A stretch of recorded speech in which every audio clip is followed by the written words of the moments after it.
أعوذ بالله من الشيطان الرجيم.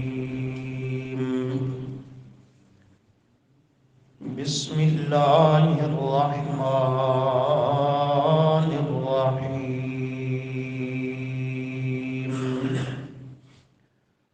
إن الله يدافع عن الذين آمنوا. إن الله لا يحب كل خوان كفور. صدق الله العظيم. اللهم صل على محمد وعلى آل محمد كما صليت على إبراهيم وعلى آل إبراهيم إنك حميد مجيد. اللهم بارك على محمد وعلى آل محمد كما باركت على إبراهيم وعلى آل إبراهيم إنك حميد مجيد.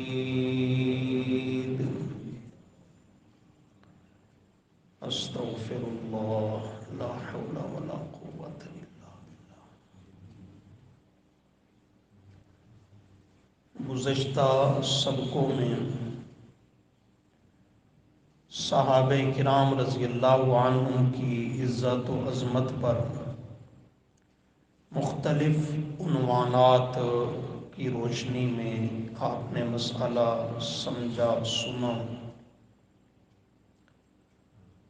جب آدمی قرآن مقدس میں غور کرتا ہے، مطالعہ کرتا ہے، نظر کرتا ہے،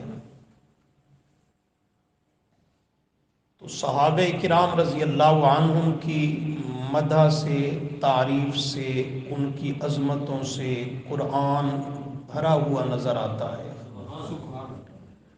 اس کے پہلو، رخ اور عنوانات نہ ختم ہوتے ہوئے نظر آتے ہیں.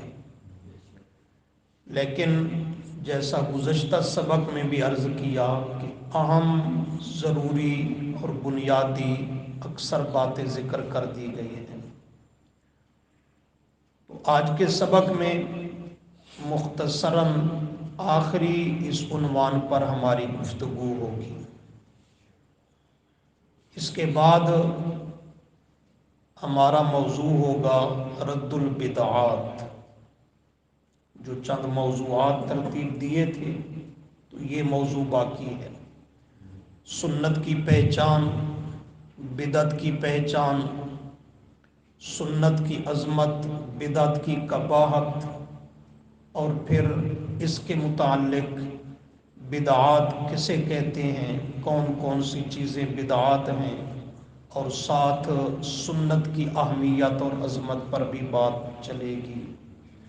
لیکن اس پر آپ کا ذوق وہ ضروری ہے. یہ اہم عنوان ہے اور اس کو بھی سبقاً سمجھنا ضروری ہے.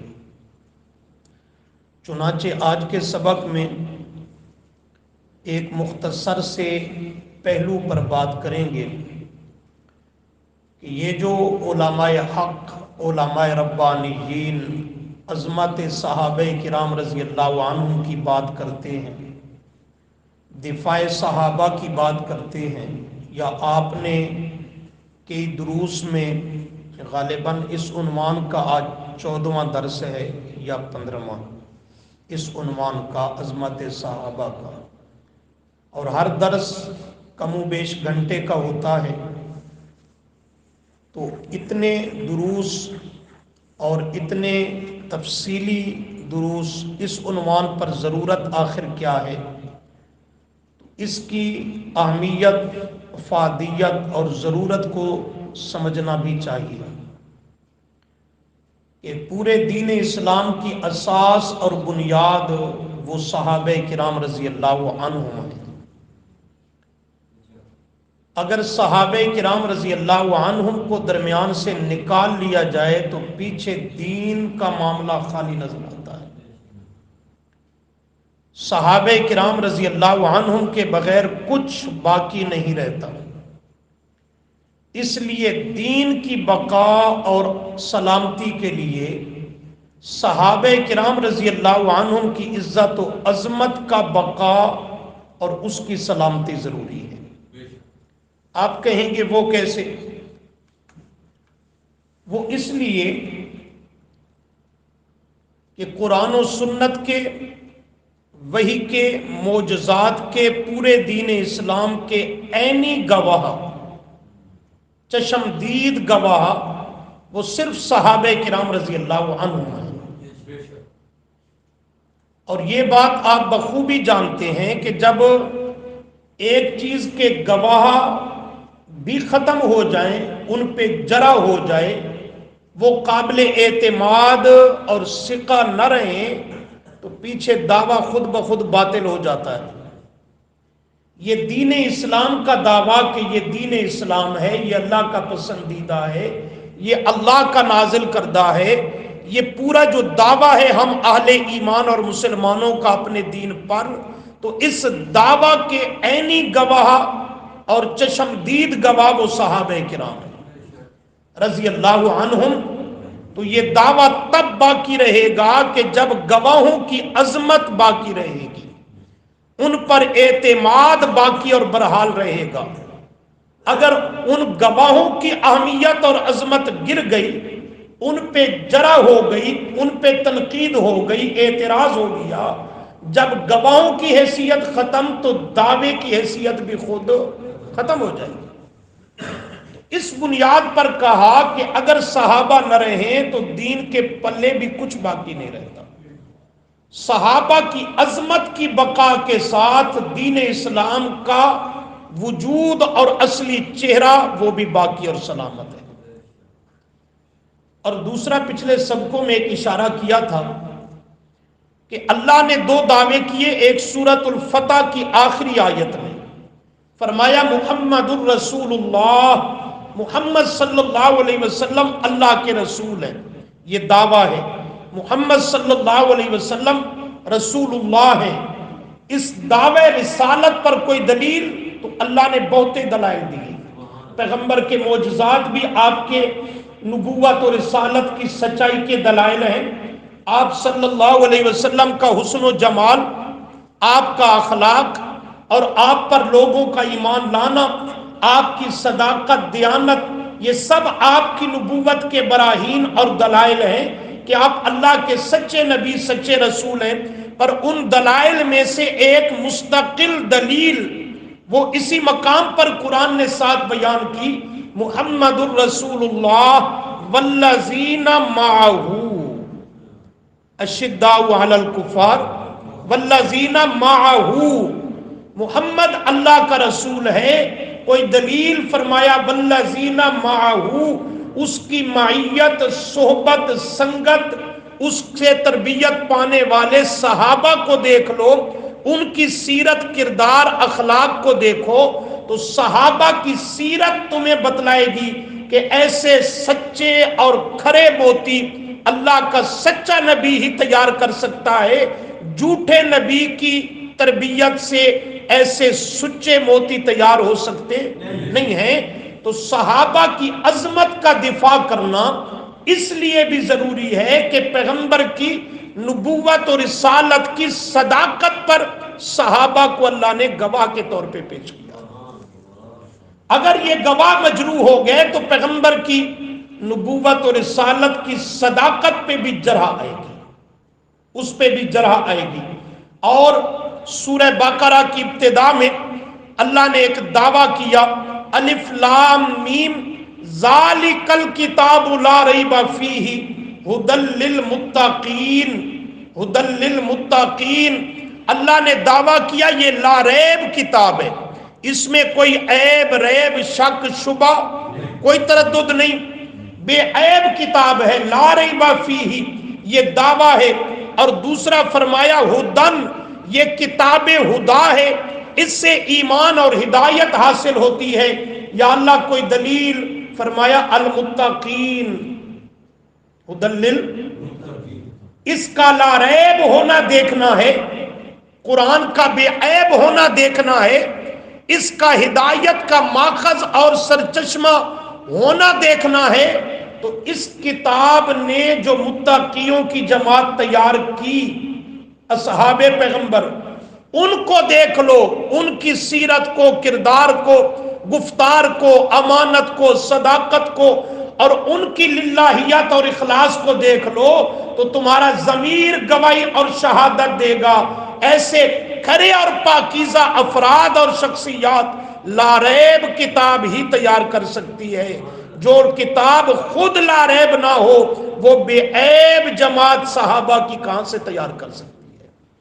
تو قرآن کی صداقتوں پر بھی برہان اور دلیل وہ صحابہ پیغمبر ہیں۔ تو صحابہ پیغمبر کی صداقت کی دلیل ہے، قرآن کی حقانیت کی دلیل ہے۔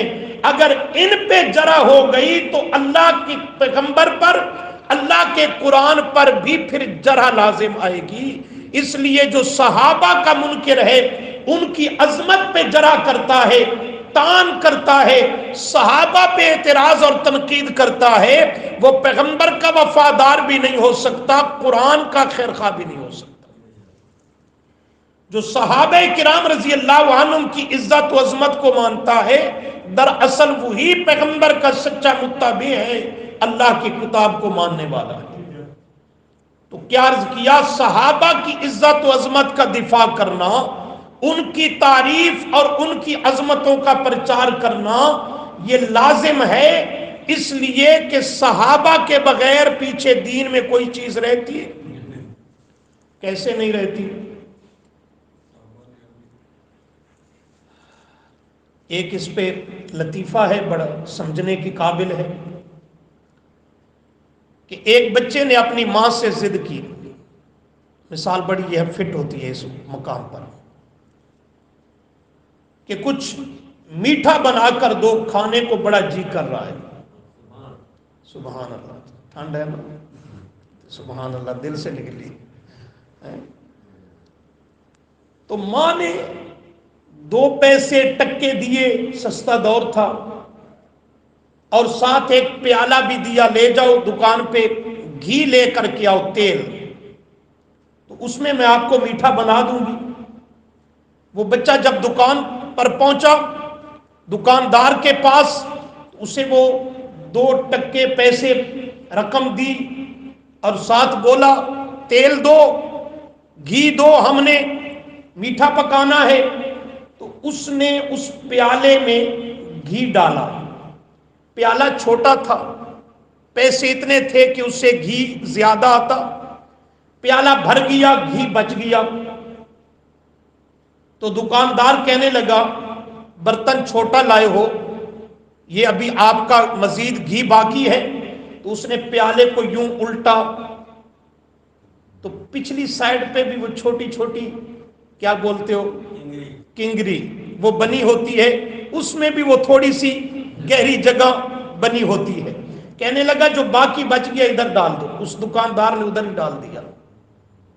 وہ اب الٹا لے کر کے گھر آ رہا ہے، ماں کے سامنے پہنچا، امی جان یہ لایا ہوں۔ امی جان نے دیکھا وہ پیالے کی الٹی جانب تھوڑا سا، تو وہ غصے ہوئی، کہنے لگی اتنا تھوڑا لے کر کے آئے ہو، پیسے تو بہت سارے دیے، زیادہ ملنا چاہیے تھا، کس دکاندار کے پاس گئے ہو، کس نے آپ کو لوٹ لیا، اتنا تھوڑا سا لے کر آئے۔ تو معصومانہ لہجہ بنا کر کہتا ہے، اماں جی نہیں ادھر بھی ہے۔ پیالے کو سیدھا کیا، اماں جی نہیں ادھر بھی ہے۔ تو نتیجہ کیا نکلا، نہ ادھر رہا نہ ادھر رہا، ایسے ہی ہوا نا، نہ ادھر کچھ بچا نہ ادھر کچھ بچا۔ تو صحابہ کو درمیان سے نکال لیا تو پیچھے کچھ بھی نہیں بچے گا، نہ کچھ ادھر رہے گا نہ ادھر رہے گا۔ اس لیے دین کی بقا کے لیے، کتاب و سنت کے تحفظ کے لیے، صحابہ کرام رضی اللہ عنہم کی عزت و عظمت کا، ایمان اور اخلاص کا دفاع کرنا یہ ضروری اور لازم ہے، یہ ضروری اور لازم ہے۔ اور یہ اتنی اہمیت کا حامل ہے کہ صحابہ کی عظمت کا خود اللہ دفاع کرتا ہے۔ یہ مسئلہ اتنا اہم ہے کہ صحابہ کرام رضی اللہ عنہم کی عزت و عظمت کا خود اللہ دفاع کرتا ہے، اللہ کے بعد خود اللہ کے محبوب صلی اللہ علیہ وسلم اپنی پاکیزہ اور تیار کردہ اس جماعت کا دفاع کرتے ہیں، اور آپ کے بعد پھر یہ پوری امت اس کے اہل حق صحابہ کرام رضی اللہ عنہم کی عزت و عظمت کے اردا گرد پہرا دیتے چلے آ رہے ہیں۔ تو یہ سنت اللہ اور عادت اللہ ہے، اللہ کی سنت اور عادت اور طریقہ ہے پیارے پیغمبر کی پاک جماعت کا دفاع کرنا۔ چنانچہ یہ آپ کے سامنے سورۃ الحج 17واں پارہ اور سورہ حج کی آیت نمبر 38 ہے، اس میں یہی مضمون آ رہا ہے۔ فرمایا ان اللہ، کرو مانا، بے شک اللہ تعالی یدافع، دفاع کرتا ہے، یدافع دفاع، تحفظ کرتا ہے، دفاع کرتا ہے، کس کا؟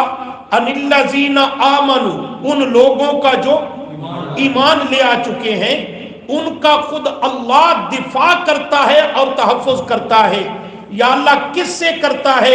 فرمایا ان کے دشمنوں سے۔ سمجھنا اگلی جملے کو، کس سے اللہ صحابہ کا تحفظ اور دفاع کرتا ہے؟ ان کے دشمنوں سے۔ یا اللہ کون وہ دشمن ہیں؟ ان کا اللہ نے تعارف کروایا اس رنگ میں کہ اللہ نے ان کے لیے 3 جملے بولے۔ کتنے؟ 3۔ فرمایا ان اللہ، بے شک اللہ تعالی، لا یحب، پسند نہیں فرماتا، لا یحب پسند نہیں فرماتا، صحابہ کے دشمنوں کو اللہ پسند نہیں فرماتا، کل خوان، ہر اس کو اللہ پسند نہیں کرتا، کل خوان، جو بڑا خائن ہو، مبالغہ کا صیغہ ہے، خوان جو بڑا خائن ہو۔ ایک فرمایا صحابہ کے دشمن لا یحب، اللہ انہیں پسند نہیں کرتا، اور دوسرا ان کا تعارفی جملہ ذکر کیا، خوان، وہ بڑے خائن، غدار اور بددیانت ہیں۔ نمبر 3 کفور، یہ بھی مبالغہ کا صیغہ ہے، بڑے اور کھلے کفر میں ہیں، بڑے اور واضح کفر میں ہیں۔ تو اللہ فرماتے ہیں میں خود صحابہ کا دفاع کرتا ہوں ان دشمنوں سے جو صحابہ کے دشمن ہیں۔ یا اللہ ہیں کون؟ اللہ نے ان پر 3 فتوے لگائے، وہ بڑے کافر ہیں، بڑے خائن اور غدار ہیں، اور میں رب کو بالکل پسند نہیں ہے، میں اللہ انہیں پسند نہیں کرتا۔ چنانچہ یہ آیت بالکل واضح ہے ہمارے سبق کے مضمون سے کہ اللہ خود صحابہ کرام رضی اللہ عنہم کا دفاع کرتا ہے، اور صحابہ کا دشمن اس دور کا ہو یا آج کا ہو، عرب کا ہو یا عجم کا ہو، کسی بھی جگہ کسی بھی شکل میں ہو، کچھ لیبل لگا کر کے آئے، اللہ فرماتے ہیں لا یحب، میں اللہ صحابہ کے دشمنوں کو پسند نہیں کرتا۔ اور دوسرا کل خوان، صحابہ کا دشمن وہ بڑا خائن بددیانت ہوتا ہے، وہ کبھی امانت دار اور شریف النفس آدمی نہیں ہو سکتا، اور کفور، وہ کبھی بھی مومن ہو سکتا نہیں ہے، وہ کھلے اور بڑے کفر میں مبتلا ہوگا۔ تو صحابہ کی عظمت اور عزت کا دفاع کرتا ہے ان اللہ یدافع، کون؟ اللہ۔ ذرا دیکھیے 28واں پارہ، 28واں پارہ،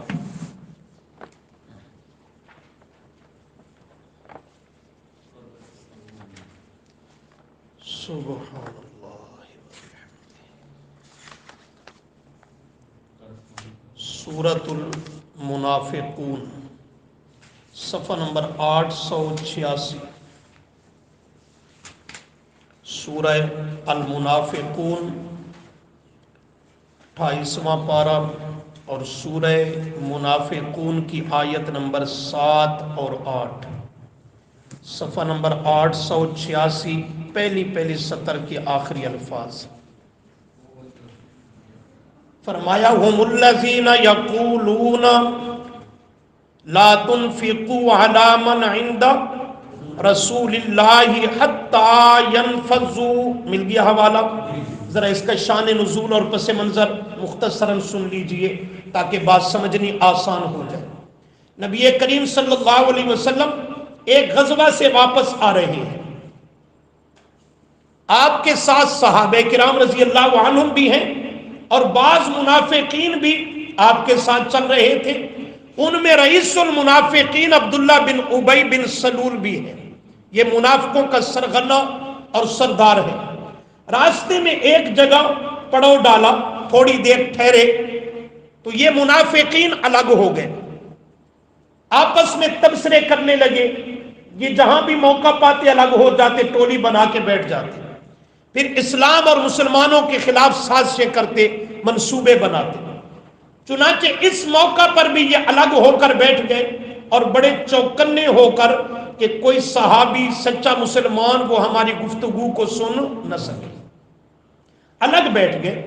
لیکن ایک بچہ ان کے قریب بیٹھا ہے، زید بن ارقم رضی اللہ تعالی عنہ، سچا صحابی ہے لیکن ابھی نو عمر ہے، تو انہوں نے کہا بچہ ہے کہاں ہماری باتیں سمجھ پائے گا، اس کے قریب بیٹھنے کا انہوں نے کوئی پرواہ اور دھیان نہیں کیا۔ یہ آپس میں تبصرے یہ کرنے لگے کہ یہ جو مسلمان ہیں اور بالخصوص مہاجرین جو مکہ چھوڑ کر ادھر ہمارے پاس مدینہ عالیہ میں آئے، یہ تو اپنا ساتھ کچھ نہیں لائے، ادھر ان کو گھر مکان جو کچھ دیا ہم مدینہ والوں نے دیا ہے، ہم نے ان پر خرچ کیا، اپنے مال لٹائے ہیں، لہٰذا ان پر آج کے بعد مال خرچ کرنا چھوڑ دو، مہاجرین کے ساتھ تعاون کرنا چھوڑ دو۔ جب تم ان کو دینا کھلانا پلانا چھوڑ دو گے، اہمیت نہیں دو گے، حیثیت وقت نہیں دو گے، تو خود بخود یہ بھوک کے مارے دوبارہ مکہ واپس چلے جائیں گے، مدینہ عالیہ چھوڑ جائیں گے، دوبارہ واپس جانے پر مجبور ہو جائیں گے۔ ایک بات انہوں نے یہ کی، ان مسلمانوں پر بالخصوص مہاجرین پر کچھ مال آج کے بعد خرچ نہ کرو، ان کو تعامل نہ کرو، ان کا اپنا ادھر ہے کچھ نہیں، ہمارے دیے پہ گزارا کرتے ہیں، جب نہیں دیں گے تو خود یہاں سے کہیں بھاگ جائیں گے۔ ایک نمبر دو، انہوں نے یہ کہا، یہ جملہ کہنے کو ذہن اجازت نہیں دیتا پر بات سمجھانی ہے اس لیے کہہ رہا ہوں، ان کم بختوں نے یہ کہا کہ ہم منافقین عزت دار لوگ ہیں اور یہ پیغمبر اور اس کے اصحاب یہ معاذ اللہ ثم معاذ اللہ عزت دار نہیں ہیں۔ یہ دو باتیں انہوں نے کی، ان پہ مال نہ خرچ کرو، تعاون نہ کرو، اور ہم عزت دار ہیں، یہ عزتوں والے نہیں ہیں۔ یہ زید بن ارقم اگرچہ بچہ تھا پر بڑا دانا تھا، یہ ان کی یہ باتیں سن رہا تھا اور سن کر آگ بگولا ہو گیا، برداشت نہ کر سکا، اور حدیث میں آتا ہے یہ فوراً بھاگا ہوا اپنے چچا کے پاس آیا، چچا سچا صحابی ہے، چچا کے پاس آیا اور آ کر کے کہا کہ فلاں فلاں فلاں یہ باتیں مسلمانوں کے اور پیغمبر کے خلاف کر رہے ہیں۔ چچا نے کہا بیٹا ذرا پھر غور کر لے، کہیں ایسا نہ ہو کہ تجھے سمجھنے میں سننے میں غلطی لگی ہو۔ کہتا ہے نہیں چچا جان میرے ساتھ چلو، میں اللہ کے محبوب صلی اللہ علیہ وسلم کو خود بتلاؤں گا کہ ان کے یہ کرتوت ہیں۔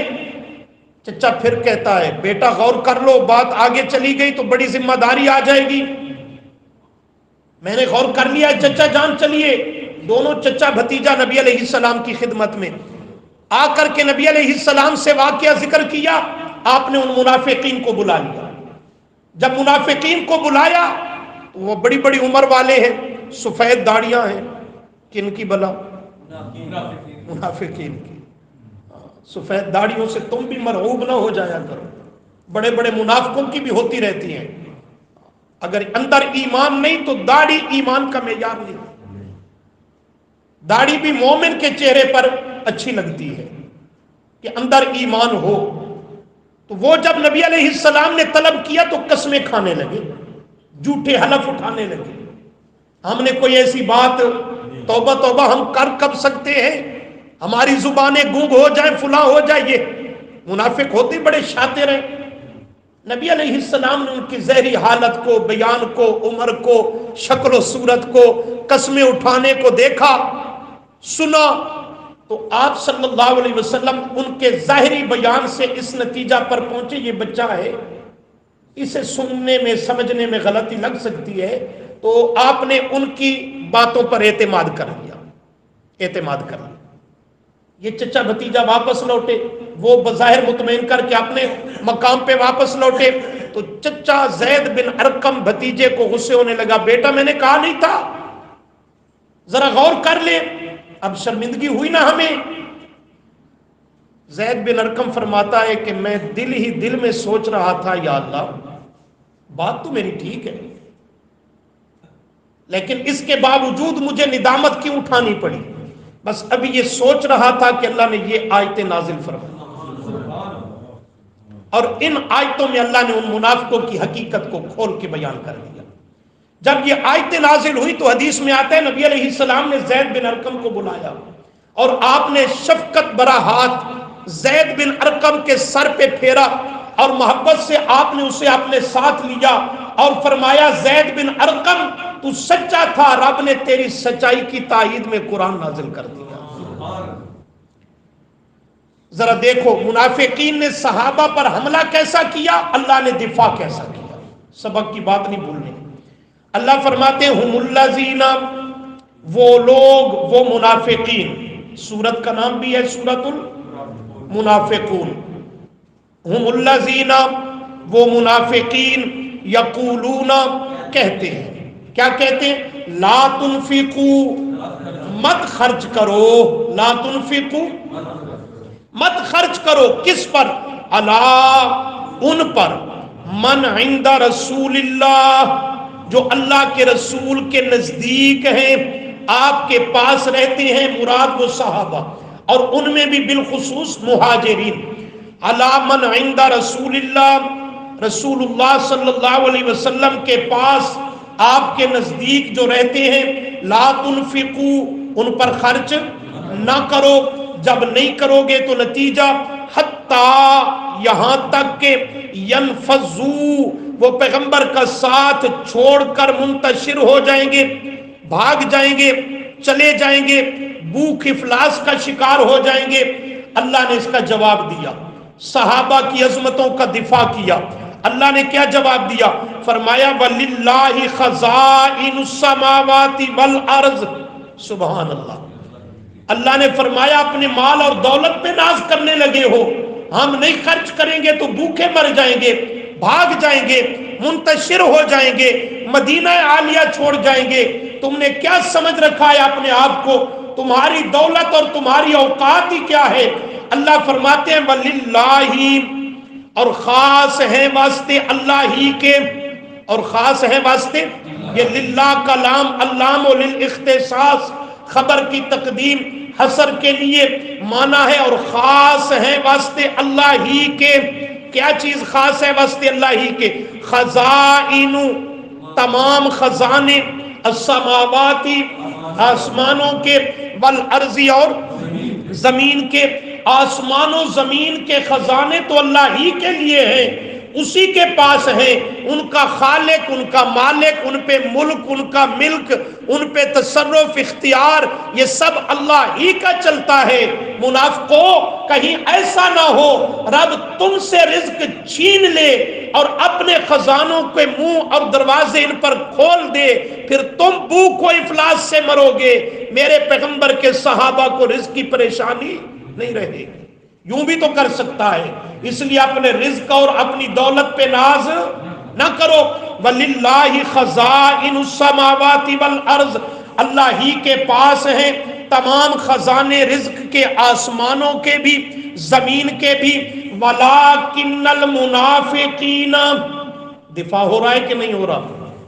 وَلَٰكِنَّ الْمُنَافِقِينَ، اللہ نے اب کھلے طور پہ ان کو منافق بھی کہہ دیا. اور لیکن منافقین لا یفقہون، کوئی سمجھ بوجھ نہیں رکھتے. جو منہ میں آتی ہے بکتے چلے جاتے ہیں. ان پہ خرچ کرنا چھوڑ دو، جیسے روزی رسائن کے تم ہو، جیسے رزاق تم ان کے ہو، نہیں نہیں، ساری کائنات کے خزانے میں اللہ ہی کے پاس ہیں، تم ظالموں کو بھی میں اللہ روزی اور رزق دیتا ہوں، تو اپنے پیاروں کو میں اللہ کریم کیسے بھوکا رہنے دوں گا، ان کو بھی روزی اور رزق میں دوں گا۔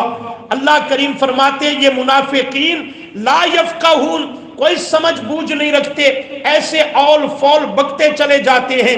آگے اللہ فرماتے ایک دوسری بات بھی انہوں نے کہی، یقولون، وہ منافقین کہتے ہیں، لئن رجعنا، لئن، البتہ اگر، رجعنا الی المدینتی، ہم خیر اور سلامتی سے مدینہ کی طرف لوٹ گئے، یعنی اپنی گھروں میں پہنچ گئے، تو ہم کیا کریں گے، لَيُخْرِجَنَّ، البتہ ضرور بالضرور ہم نکال دیں گے، ہم نکال دیں گے، ہم ہیں کون، الاعز، بڑے عزت والے، البتہ ضرور بالضرور نکال دیں گے، الاعز، بڑی عزت والے، یہ اپنے آپ کو بڑا عزت دار کہہ رہے ہیں، منہا، اس مدینہ منورہ سے، کس کو نکال دیں گے، الاذل،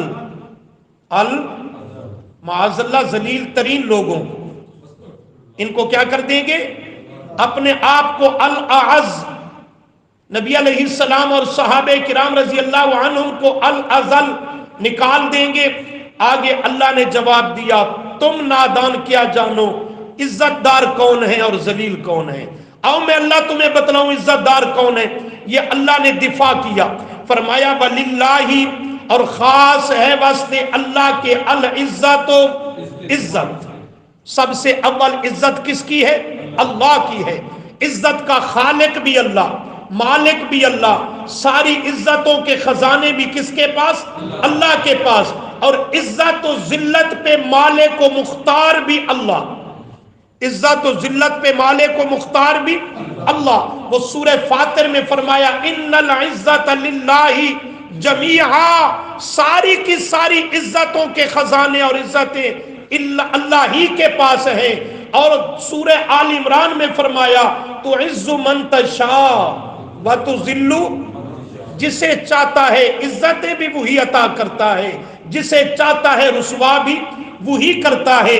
تو فرمایا وَلِلَّهِ الْعِزَّةُ، سب سے اول اللہ ہی کے لیے خاص ہے ساری عزت، اللہ کے بعد وَلِرَسُولِهِ، مخلوقات میں سب سے بڑی عزت والا، سب سے بڑا معزز وہ ہے اللہ کا رسول صلی اللہ علیہ وسلم۔ اور نمبر 3 رسول کے بعد وَلِلْمُؤْمِنِينَ، تمام اہل ایمان، صحابہ کرام اولین، اس کے بعد حسب مراتب اہل ایمان کو اللہ نے عزت عطا کی ہے۔ لیکن وَلَٰكِنَّ الْمُنَافِقِينَ، اور لیکن منافقین اس دور کے ہوں یا آج کے ہوں، لا یعلمون، یہ نرے کورے جاہل ہیں، انہیں کچھ علم سمجھ بوجھ نہیں ہے، وگرنہ اللہ فرماتے ہیں عزتیں اللہ کی ہیں، اللہ کے پاس ہیں، اور اللہ کے بعد تمام مخلوقات میں سب سے زیادہ عزت والی کوئی شخصیت ہے وہ امام الانبیاء صلی اللہ علیہ وسلم ہیں۔ اور بعد الانبیاء، اس آسمان کے نیچے اور زمین کے اوپر بعد الانبیاء اگر کوئی عزت والی جماعت ہے تو وللمؤمنین، وہ صحابہ کی جماعت ہے۔ لیکن صحابہ کا عزت والا اور معزز ہونا، لیکن المنافقین لا یعلمون، ایگل منافقن سمجھ نہیں آندی، یہ بات منافقین کو سمجھ نہیں آتی۔ منافقین نے دو باتیں کہیں، اللہ نے دونوں کا دفاع کیا۔ ایک اور مقام دیکھیں گے جی، لئن رجعنا، اگر ہم رجوع کیا، ہم نے لوٹے، ہم پہنچے، ہم الی المدینتی، مدینہ میں، وہ راستے میں تھے نا ابھی۔ یہ ویسے آیت جو ہے علم غائب کے اوپر بھی دلالت کرتی ہے، جی کرتی ہے کہ نبی علیہ السلام اگر عالم الغیب یا حاضر ناظر ہوتے تو زید بن ارقم کو آپ شروع ہی سے سچا سمجھ کر فیصلہ کر دیتے۔ آئیے ذرا پہلے سے پارے کی زیارت کریں۔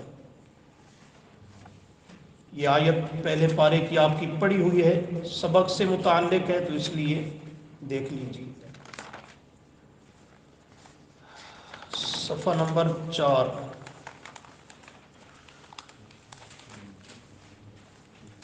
بلکہ 5۔ سورہ بقرہ آیت نمبر 13، صفحے کی پہلی سطر۔ فرمایا وَإِذَا قِيلَ لَهُمْ آمِنُوا، وَإِذَا اور جب، قیلا کرو مانا، یہ آیت پڑھی ہوئی ہے آپ کی، کہا گیا لہم ان منافقین کو، آمینو کہ ایمان لاؤ، کما جیسا کہ آمن الناس ایمان لائے یہ کامل لوگ۔ یہ معیار حق کے مسئلہ میں پڑھی تھی، صحابہ معیار حق ہے۔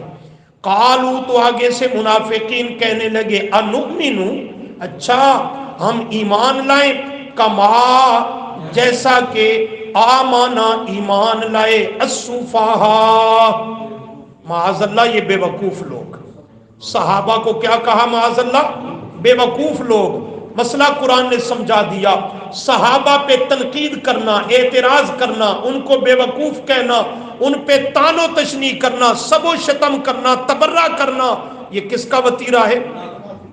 یہ کس کی عادت اور طریقہ ہے؟ منافقین کا۔ مخلصین ہو کر صحابہ پہ کبھی تبرہ نہیں کر سکتے۔ آمن السفہاء، کہنے لگے اچھا کیا ہم ایمان لائیں جیسا کہ ایمان لائے معاذ اللہ السفہاء بے وقوف لوگ۔ اب اللہ کا دفاع دیکھو کرنا۔ اللہ نے فرمایا الا، خبردار، الا کلمہ تنبیہ، خبردار، غور سے سنو، دھیان سے سمجھو، الا خبردار، ہم السفہاء، تاکید در تاکید، انا تاکید کا، ہم السفہاء، خبردار بے شک وہی ہیں، بے شک وہی ہیں صحابہ کو معاذ اللہ صفی اور بے وقوف کہنے والے، در حقیقت السفہاء خود بے وقوف اور صفی ہیں، خود صفی اور بے وقوف ہیں۔ الا انہم، خبردار بے شک وہی ہیں، السفہاء بے وقوف، صفی اور نادان۔ اللہ نے دفاع کر کے دکھایا صحابہ کرام رضی اللہ عنہم کا، اور دوسرا نقطہ یہ سمجھایا رہتی انسانیت کو کہ صحابہ کرام رضی اللہ عنہم کے دفاع کا طریقہ اور انداز یہ ہو کہ جو کوئی کم بخت صحابہ کے اوپر جیسا کیچڑ اچھالے اور جملہ استعمال کرے وہی لوٹا کے اس کی شکل پہ دے مار، اس کے منہ پہ مار۔ انہوں نے بھی صحابہ کو السفہاء کہا، اللہ کوئی اور لفظ بھی کہہ سکتا تھا لیکن اللہ نے بھی یہی جملہ دہرایا ان کے منہ پر۔ کوئی کہے صحابہ معاذ اللہ مخلص نہیں تھے، اسے کہے تو بڑا منافق ہے، تو خود مخلص نہیں۔ صحابہ کرام معاذ اللہ مفاد پرست تھے، اسے کہے سب سے بڑا غدار اور مفاد پرست تو ہے۔ جو حملہ کرے اسی رنگ میں اس کا جملہ اس کے منہ پہ دے۔ یہ قرآن نے انداز اور طرز سکھایا۔ وَلَٰكِن لَا يَعْلَمُونَ، لیکن منافقین لا یعلمون، کچھ سمجھ بوجھ نہیں رکھتے۔ قرآن مقدس کی اس طرح کی 20 آیات ہیں جہاں اللہ نے صحابہ کرام رضی اللہ عنہم کا ان کے دشمنوں کے مقابلہ پہ صحابہ کا دفاع کیا ہے، تحفظ کیا ہے۔ سب آیات کو لانا ضروری نہیں، ایک مسئلہ اور اس کا رخ عرض کر دیا۔ اللہ کے بعد خود نبی کریم صلی اللہ علیہ وسلم نے بھی صحابہ کا دفاع کیا اور بڑے عجیب رنگ میں دفاع کیا۔ آپ کی حدیث ہے، آپ نے فرمایا اذا ظہرت الفتن ام البدع واذا سبت اصحابی فلیظہر العالم علمہ ان لم یفعل فعلیہ لعنۃ اللہ والملائکۃ والناس اجمعین۔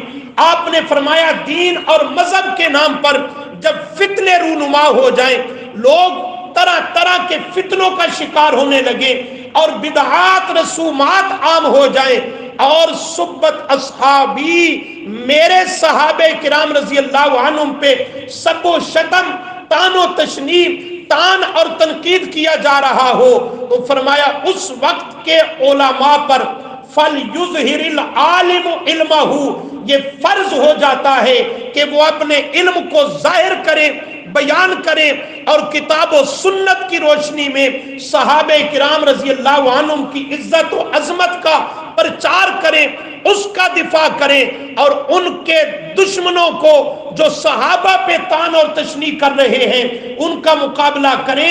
فرمایا فَلْيُظْهِرِ الْعَالِمُ عِلْمَهُ، عالم حق پر، عالم ربانی پر یہ فرض ہو جاتا ہے، لیکن اِلَّمْ يَفْعَلْ، اگر اس نے ایسا نہ کیا، اس نے ایسا صحابہ کا دفاع نہ کیا، گنگا شیطان بن کر رہا، تو فَعَلَيْهِ لَعْنَةُ اللَّهِ، ایسے مولوی، خطیب، واعظ، مبلغ، دائی، اس پر سب سے اول کس کی لعنت ہے؟ اللہ کی لعنت ہے، بل ملائکتی، پھر فرشتوں کی لعنت ہے، والناس اجمعین، تمام لوگوں کی اور مخلوقات کی اس پہ لعنت برستی ہے۔ تو یہ پیارے پیغمبر نے صحابہ کی عزت و عظمت کے دفاع کی اہمیت اور ضرورت کو بیان کر دیا کہ اپنے ایمان کی بقا بھی تمہارے لیے تب ممکن ہے کہ تم صحابہ کی عزت و عظمت کا دفاع کرو۔ دوسری حدیث میں ہے، آپ نے فرمایا اذا رأیتم الذین، جب تم دیکھو ان لوگوں کو یسبون اصحابی، جو میرے صحابہ پہ طعن کریں، تنقید کریں، ایسے لوگوں کو دیکھو، تو آپ صلی اللہ علیہ وسلم نے فرمایا پھر خاموش نہ رہو، فقولوا، بس تم کہہ دو، لعنت اللہ علی شریکم، تمہارے اس شر پر، صحابہ پہ طعن و تشنیع کرنے پر، فقولوا لعنت اللہ، اللہ کی لعنت اور پھٹکار ہو۔ تو یہ نبی علیہ السلام نے صحابہ کرام کا دفاع کیا، کہیں فرمایا اکرموا اصحابی، میرے صحابہ کی عزت، تعظیم اور تکریم کرنا، کہیں فرمایا لا تسبوا اصحابی، میرے صحابہ پہ طعن و تشنیع نہ کرنا۔ مختلف احادیث ہیں 20 کی تعداد میں جہاں آپ نے اپنی پاک جماعت کا دفاع کیا اور رہتی امت کو حکم دیا کہ میرے صحابہ کی عزت و عظمت کا دفاع کرتے رہنا۔ پھر آپ کی تعلیمات پر یہ پوری امت کا طائفہ منصورہ، علماء حق، ہر دور اور زمانے میں اپنی زبان کے ذریعے، قلم کاغذ کے ذریعے، مختلف انداز اور محاذوں پر صحابہ کرام رضی اللہ عنہم کی عزت اور عظمت، وہ اس کو بیان کرتے چلے آ رہے ہیں، اس کا دفاع کرتے چلے آ رہے ہیں، اس لیے کہ صحابہ کی عظمت کا دفاع دراصل دین کا دفاع ہے۔ صحابہ کی عظمت کا اظہار دین کی عظمت کا اظہار ہے، اس لیے کہ صحابہ دین میں ہے، دین صحابہ میں ہے، صحابہ دین میں ہے، دین صحابہ کرام رضی اللہ عنہم میں ہے۔ وہ لوگ جو صحابہ کو دین سے یا دین کو صحابہ سے الگ کر دیتے ہیں، اجماع صحابہ کو، صحابہ کے قول و فعل کو شرعی حجت اور دین تسلیم نہیں کرتے، وہ لوگ کبھی بھی دین حقیقی اور اصلی دین کو نہیں پا سکتے اور اس کو نہیں حاصل کر سکتے۔ اصلی دین پیارے پیغمبر نے منتقل کیا صحابہ کی طرف، اس حقیقی اور اصلی دین کو لینے کے لیے صحابہ کی غلامی اور اتباع کرنا یہ لازم ہے۔ ہر وہ فرقہ اور طبقہ جو صحابہ کے نام سے جلے یا کام سے جلے یا صحابہ کے فہم سے جلے، دنیا میں آج تک اور آج بھی اور تا قیامت جتنے بھی صحابہ کرام رضی اللہ عنہم کے دشمن گزرے یا ہیں یا آئیں گے، وہ ان 3 امراض کا شکار ہوئے۔ یا تو صحابہ کے نام سے بھی جلتے ہیں، صحابہ کا نام سننا گوارے نہیں کرتے، یا صحابہ کے کام سے جلتے ہیں، کام ان کا مشن، ان کا ایمان، ان کا عقیدہ توحید و سنت سے وہ جلتے ہیں، یا تیسرا صحابہ کے فہم سے جلتے ہیں۔ فہم جو انہوں نے کتاب و سنت کی تشریحات کو عملی طور پر یا زبانی طور پر انہوں نے بیان کیا، اس کو قبول کرنے کے لیے تیار نہیں، اپنی من گھڑت تعبیریں اور اپنی طرف سے من مانی اس کا مفہوم وہ بیان کرتے ہیں۔ تو اللہ کے محبوب صلی اللہ علیہ وسلم کی پاک جماعت کی اتباع کا انداز اور طرز یہ ہے، صحابہ کا نام آئے تب بھی مسلمان کا سینہ ٹھنڈا ہو جائے۔ صحابہ کا کام مشن عقیدہ آئے تو تب بھی ایماندار کا سینہ ٹھنڈا ہو جائے، صحابہ کا فہم اور دین کی تشریح آئے تب بھی علی الرأس والعین مسلمان سر آنکھوں پر اسے قبول کرتا جائے۔ یہ ہے صحابہ کی اتباع اور غلامی۔ صرف صحابہ صحابہ صحابہ کی رٹ ہو اور ایمان عقیدہ صحابہ والا قبول، ایمان عقیدہ ان روایتوں پر ہو جن روایتوں کے راوی صحابہ کے دشمن ہیں، تو پھر یہ صحابہ کے نام پر اپنا جماعت گروہ پارٹی بنانے والا ہے، صحابہ کے نام پہ کھانے کمانے والا ہے، صحابہ کا نام کیش کروانے والا ہے۔ یہ صحابہ کا سچا متبع اور وفادار ہو سکتا نہیں ہے۔ صحابہ کرام رضی اللہ عنہم کی اتباع کا، وفاداری کا تقاضا یہ ہے صحابہ کو بھی مان، صحابہ کی بھی مان، صحابہ کو بھی مان، صحابہ کی بھی مان، تب ہے یہ صحابہ کرام رضی اللہ عنہم کا وفادار۔ اللہ عمل کی توفیق عطا فرمائے۔